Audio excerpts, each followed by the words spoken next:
Ito na ang kwento ng isa sa pinakanakakatakot na lugar sa Pilipinas, ang Clark Cemetery sa Angeles City, Pampanga. Dito nakalibing ang mga sundalong Amerikano at ang kanilang mga pamilya noong panahon ng digmaan. Kaya naman hindi nakapagtataka kung bakit napakaraming kwento ng kababalaghan ang bumabalot sa lugar na ito. Base sa isang kwento na ibinahagi sa amin ng isang dating nagtatrabaho malapit sa sementeryo, isang gabi raw habang pauwi na siya, napansin niya ang isang babaeng nakaputing bestida na naglalakad mag-isa sa loob ng bakuran ng sementeryo. Imposible ito dahil sarado na ang gate. Sa takot at pagtataka, pinabilis niya ang kanyang paglalakad.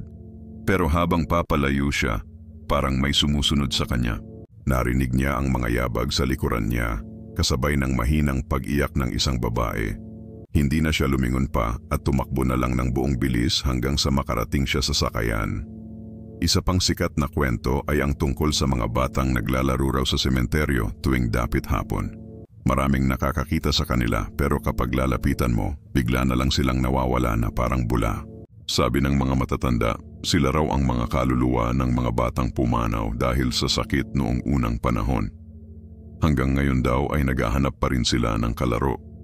Mayroon ding mga security guard na nagpapatunay sa mga kababalaghan dito.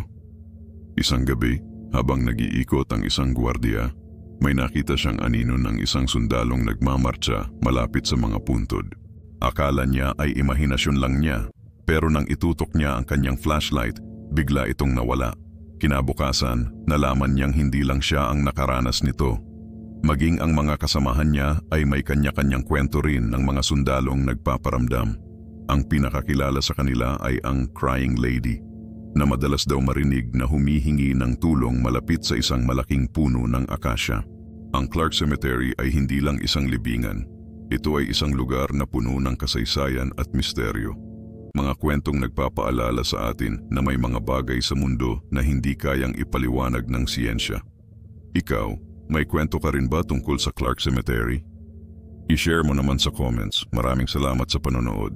Kung nagustuhan niyo ang kwentong ito, huwag kalimutang mag-like, mag-share at mag-subscribe sa ating channel na Ghost Theory para sa mas marami pang nakakatakot na kwento. Mag-ingat kayo palagi at hanggang sa muli.